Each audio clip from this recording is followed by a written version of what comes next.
সারা দেশের গণতন্ত্রকামী মানুষের চোখ যেই দিকে, যে ভবনের দিকে, সেই জাতীয় সংসদ থেকে স্টার নিউজের বিশেষ আয়োজন আজকে শুরু করছি। আর আজকে আমরা পেয়েছি এই ত্রয়োদশ জাতীয় সংসদের চিফ হুইপ নুরুল ইসলাম মনি। আপনাকে স্বাগত স্টার নিউজে। আপনাকে ধন্যবাদ। আমরা যেটি দেখি সংসদের ভেতরে যখন অধিবেশন চলে, চিফ হুইপের তাড়াহুড়ো, তার যে বিভিন্ন কাজ কাগজপত্র সব কিছু সমন্বয় করা, আমরা তার কাছে শুরুতেই যেটি জানতে চাই, এই যে আপনার শুধুমাত্র সরকারি দলের সংসদ সদস্যদের বিষয়গুলো দেখেন এমন না, আমরা দেখি মাঝে মধ্যে বিরোধী দলেরও বিষয়গুলো আপনাকে সমন্বয় করতে হয়, পরামর্শ দিতে হয়। এই সমন্বয় করতে গিয়ে আপনার কাছে কোন বিষয়টা বেশি চ্যালেঞ্জিং মনে হয়? প্রথম হলো, এটা কোনো চ্যালেঞ্জ আমি মনে করি না। এই কারণে সংসদ গণতন্ত্রের কখনো রূপ পায় নাই বাংলাদেশে, সেজন্য গণতন্ত্রকে সুসংহত করার জন্য এই কাজটা করতে হয়। এটা সকল চিফ হুইপের দায়িত্ব ছিল, তারা করে নাই, আমি করছি। আপনি সেই জন্য চোখে পড়েন আপনাদের। আর আমি সংসদ চিফ হুইপ হিসেবে সরকারি দল বিরোধী দলের সকলেরই চেষ্টা করি দায়িত্ব পালন করার জন্য। কারণ সরকারি দলের কাজ তো সঙ্গত কারণেই করি, বিরোধী দলের কাজও করি। কাজ করতে হয়, অনেকগুলো কাজ আছে যেগুলো ওভারল্যাপ করে, আমাকে করতে হয়, সে কাজগুলোও করি। আর পরামর্শের ক্ষেত্রে আমাদের মাননীয় 260 জন সংসদ সদস্যরও নতুন, মাননীয় প্রধানমন্ত্রীও নতুন, মাননীয় অপোজিশন লিডারও নতুন। সেই সব কারণে একটা বিষয়ে জানেন না, তাদের একটু জানাবার ব্যাপারে আমার কাজ করতে হয়, আমি কাজ করি। যেমন আমরা একটা ওরিয়েন্টেশন করেছি এই মাত্র কয়েকদিন আগে, বিরোধী দল সরকারি দল সকলকে নিয়ে ওরিয়েন্টেশন করেছি। আলহামদুলিল্লাহ ভালো। এবং আমি যেটা আশাবাদী সেটা হলো, সবাই পার্লামেন্ট শিখতে চায়, পার্লামেন্ট দেখতে চায়, আর পার্লামেন্টে কার্যকর হোক সেটাও চায়। তার ফলশ্রুতিতে যেটা হয়েছে সেটা হলো, গত 17 বছর তো মানুষ পার্লামেন্ট দেখে নাই, কিন্তু এখন মানুষ ইউটিউব ফেসবুক বন্ধ করে পার্লামেন্ট দেখে। মানুষকে আমরা এই জায়গায় নিয়ে আসতে পেরেছি, মানুষ এসেছে, সেজন্য আমি আন্তরিকভাবে আমি অভিনন্দন জানাই আমার সরকারি দল বিরোধী দলের সকল সদস্যকে। আর সরকারি দলের নেতা তিনি বলেছেন, প্রথম অধিবেশনের প্রথম বক্তৃতায় বলেছেন যে এই সকল সমস্যার সমাধানের কেন্দ্রবিন্দু হবে পার্লামেন্ট, এই সংসদ। আর বিরোধী দলের নেতা বলেছেন যে এই সংসদ আলোর মুখ খুব একটা দেখে নেয়, সংসদ না গণতন্ত্র আলোর মুখ একটা দেখে নেয়। কাজেই এই এখন যে গণতন্ত্র আছে তাতে আমরা প্রাতিষ্ঠানিক রূপ দিতে চাই এবং এটাকে টেনে নিয়ে যেতে চাই। এই গণতন্ত্র যেন লিগেসি তৈরি হয়, গণতন্ত্র যেন একটা সরকারি স্মুথ ট্রানজিশন হয়, এরকম কার্যক্রম উনিও প্রত্যাশা করেন। সেই কারণে আমি মনে করি, আমি খুব আশাবাদী বিরোধী দল এবং সরকারি দল যারা আছেন আমাদের সকলেই, যেহেতু সংসদ শিখতে চান, পার্লামেন্ট শিখতে চান, পার্লামেন্টে হতে চান, আমি মনে করি এই পার্লামেন্ট হবে বাংলাদেশের শ্রেষ্ঠ পার্লামেন্ট, সেখানে নিয়ে যাওয়ার আমি চেষ্টা করছি। আপনার চেষ্টাটা আমরা অনেক সময় ক্যামেরা চোখেও দেখি, আমরা অধিবেশনে বসে উপর থেকেও অনেক সময় পর্যবেক্ষণে দেখি। আপনি চারবার বরগুনা 2 থেকে নির্বাচিত হয়েছেন, 2বার স্বতন্ত্র, বিএনপি থেকে শেষ 2বার। তো এই যে 2026-এর যে এখনকার যে সংসদ, এটা নিশ্চয়ই অনেক বেশি আকাঙ্ক্ষার। গোটা একটা গণ অভ্যুত্থানের পরে এমন একটা সংসদ পেয়েছে। এই গণ অভ্যুত্থানের যে আকাঙ্ক্ষা, সে পথে কত দূর এগুলো বলে আপনার মনে হয় এই সংসদ থেকে? মানুষের আকাঙ্ক্ষা কি, মানুষ অনেক সময় ডিসাইড করে, অনেক সময় ডিসাইড করতে পারে না। অ্যাকচুয়ালি আকাঙ্ক্ষা কি? আমরা ভালো করে পেট ভরে ভাত খাবো, না ভালো কাপড় পরবো, না ভালো চলবো, না ভালো কি আকাঙ্ক্ষা কি? আমাদের নানান জাতীয় আকাঙ্ক্ষা থাকে। আকাঙ্ক্ষা আবার একটা মাঝপথে হারিয়ে যায়, বা আবার মানুষের স্বার্থের কারণে ক্ষতিগ্রস্ত হয়। মূলত আকাঙ্ক্ষাটা মানুষকে যদি আমরা নির্ধারণ করি, প্রথম আকাঙ্ক্ষা হলো মানুষকে গণতন্ত্রায়িত করা, দেশকে গণতন্ত্রের ভিত্তি তৈরি করা এবং গণতন্ত্র প্রাতিষ্ঠানিক রূপ তৈরি করে দেওয়া হলো এটা মূল কাজ। বলছি গণতন্ত্র হলে আমি ভাত হবে কোত্থেকে? গণতন্ত্র হলে একটা স্বাভাবিকত্ব আসবে। আপনি যদি সবসময় দৌড়ের উপরে থাকেন, তাহলে আপনি এখানে কিছু তৈরি করতে পারবেন না। এটা আমি অনেক সময় বলি, এটা ইংলিশে একটা প্রবাদ আছে যে rolling stones gather no moss. আমাদের স্বাধীনতার 54 বছরে আমরা কাঙ্ক্ষিত জায়গায় যাইনি। এর কারণ হলো প্রত্যেকটা মানুষই একটা অশান্তির মধ্যে ছিল। অশান্তির মধ্যে, যেমন ধরুন 60-70% মানুষ হাসিনাকে চায় না দেশে, তার 20% বা 30% মানুষ চাইছে। 60-70 মানুষকে নিগেট করে একটা দেশ দাঁড়া করানো সম্ভব কিনা? সম্ভব না।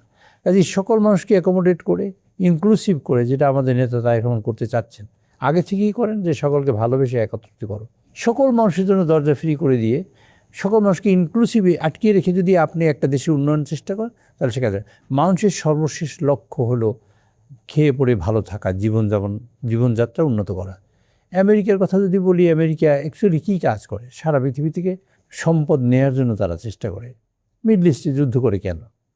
যদি এর একটা স্থূল দৃষ্টি দেখি, তাহলে মূল যে কাজটা সেটা হলো তেলের উপরে দখলটা এস্টাবলিশ করা। এই কারণে সমগ্র মিডল ইস্ট কিন্তু দাঁড়িয়ে নিয়েছে, সমগ্র পৃথিবী থেকে তাই। তারা বড় বড় ব্যবসাগুলো দেখে, বড় বড় কাজগুলো করে, তারা কন্ট্রোল করে।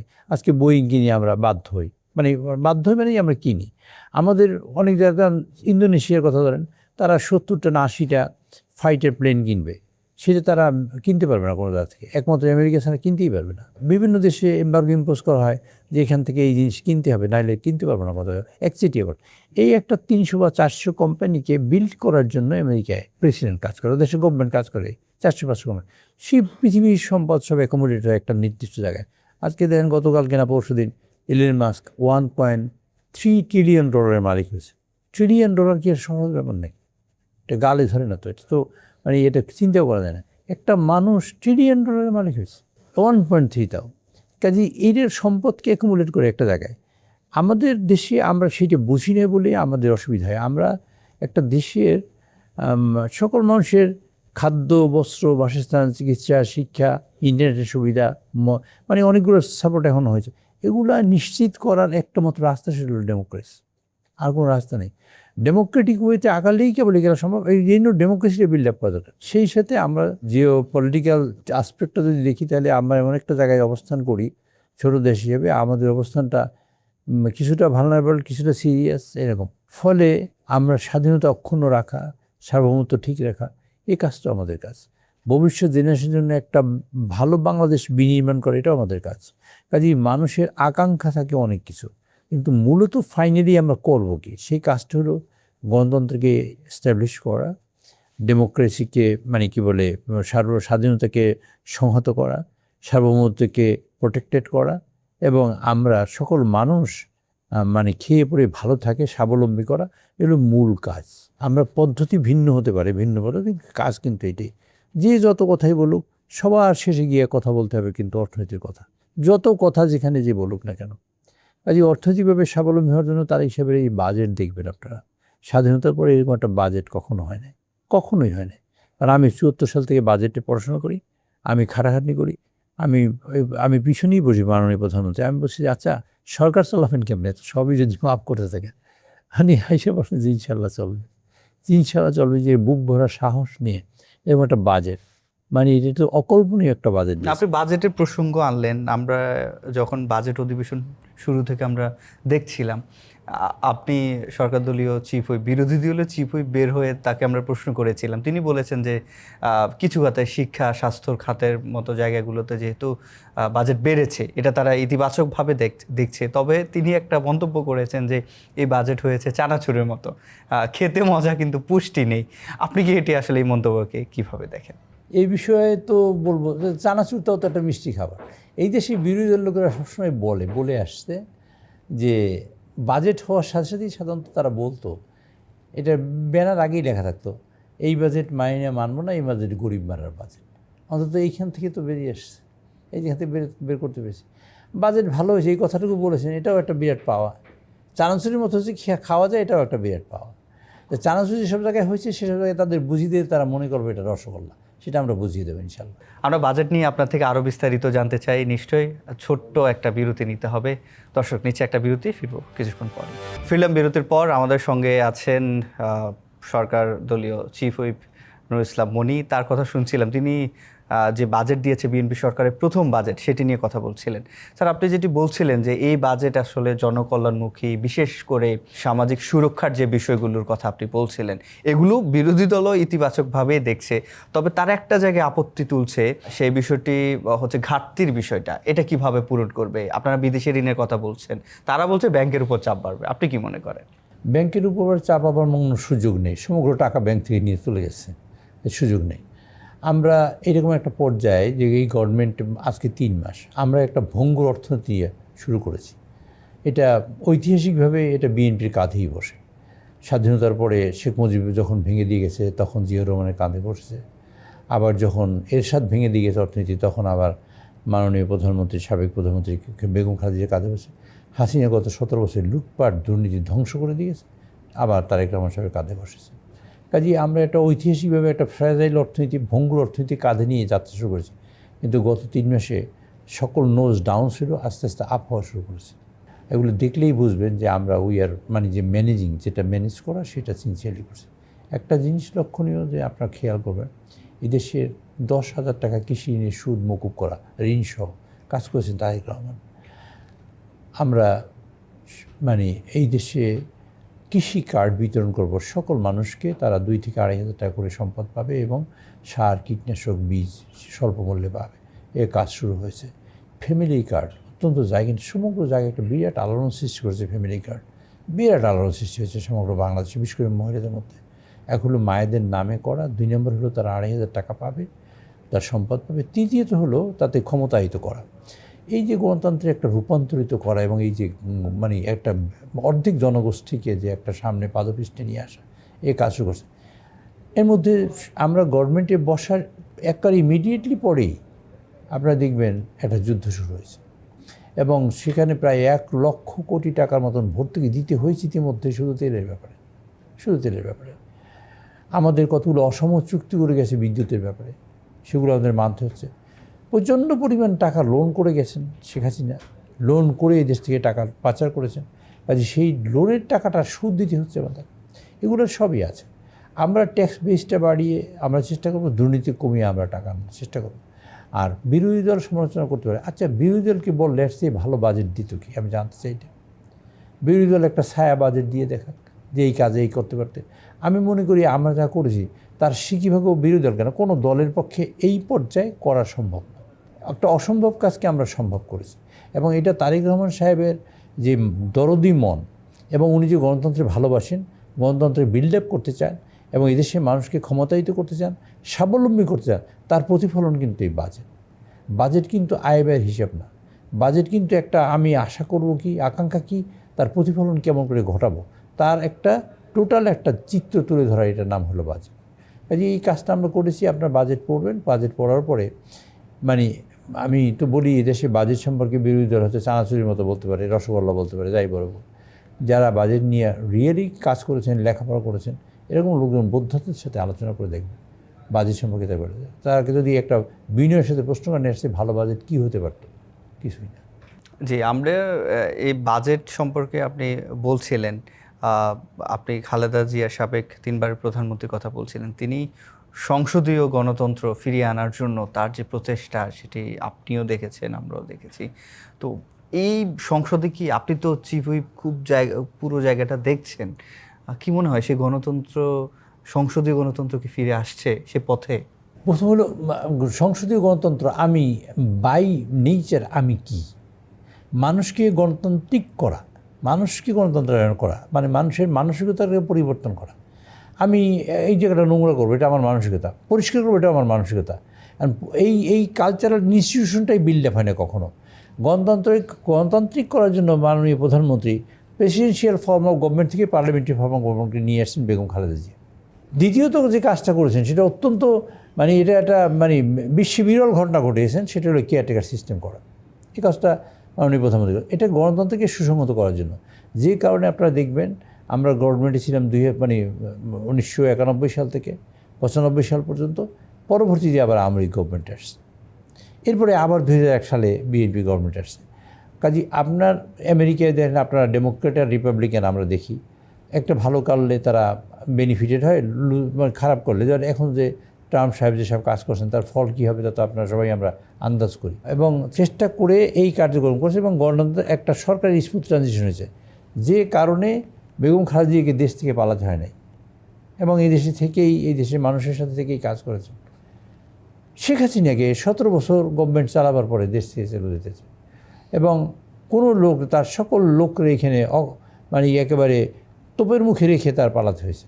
অনেক লোক জেলে আছেন লুটপাটের কারণে, দেশের সম্পদ নষ্ট করেছেন, ব্যাঙ্কগুলো শেষ করে দিয়েছেন, যা কিছু করেছেন এবং তাকে সবাইকে সহ পালাতে হয়েছে, ফ্যামিলি সহ পালাতে হয়েছে।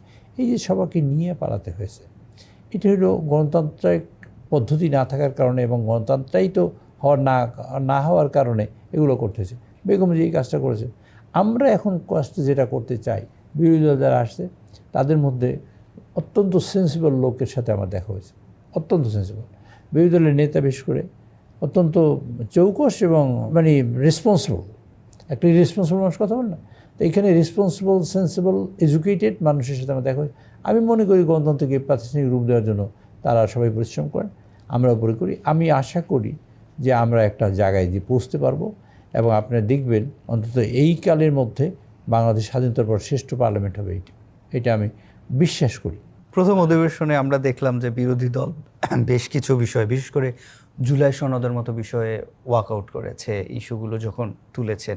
তো এই জুলাই সনদের বাস্তবায়নের জন্য আপনারা বলেছেন, কিংবা সংবিধান সংস্কারের কথা তারা বলছে, আপনারা বলছেন যে সংশোধন করা যাবে, এবং সেই জন্য সংশোধন করার জন্য একটা কমিটিও গঠন করার কথা, যেখানে বিরোধী দলের সংসদ সদস্যরাও থাকবে। এটি আসলে কতদূর কাজ এগুলো? এই বাজেট বক্তৃতার মধ্যে মাননীয় অর্থমন্ত্রী বলেছেন জুলাই সনদ অক্ষরে অক্ষরে বাস্তবায়িত হবে। বাজেট বক্তৃতা বলেছে মাননীয় আমাদের সংসদ নেতা প্রধানমন্ত্রী তারেক রহমান সাহেব, তিনিও বলেছেন আমরা অক্ষরে বাস্তবায়ন করব। আচ্ছা, আমরা বললাম জুলাই সনদ অক্ষরে অক্ষরে বাস্তবায়ন হবে, ডিফারেন্সটা কোন জায়গায় দাঁড়ায়? তারা বলছে সংস্কার, আপনারা বলছেন সংশোধন। সংস্কার অর্থ কী? আচ্ছা, আপনি সংস্কার করলাম, আপনার চুল কেটে ছোটো করলাম, কিন্তু আপনার মানুষটাকে তো রাখলাম ঠিকই, মানুষটার গলা কাটলাম না, চুল কাটলাম, বা ধরেন হাতের নখ বড় হয়েছে, এটা কাইটে ছোটো করে দিলাম, এটা সংস্কার করলাম।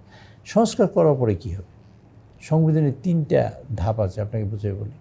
অ্যাকচুয়ালি একটা দেশ স্বাধীন হলে তারা মনে করে যে নতুন দেশ আমরা পুরাতন সংবিধান আমরা রাখবো না, পুরাতন সরকারের জঞ্জাল সব ফেলে দিয়ে will write a new constitution, will মানে ফর্ম এ কনস্টিটিউশন অ্যাসেম্বলি। তারা বসে এটা ডিসাইড করবে, ফাইনাল করবে। এটা একটা পদ্ধতি।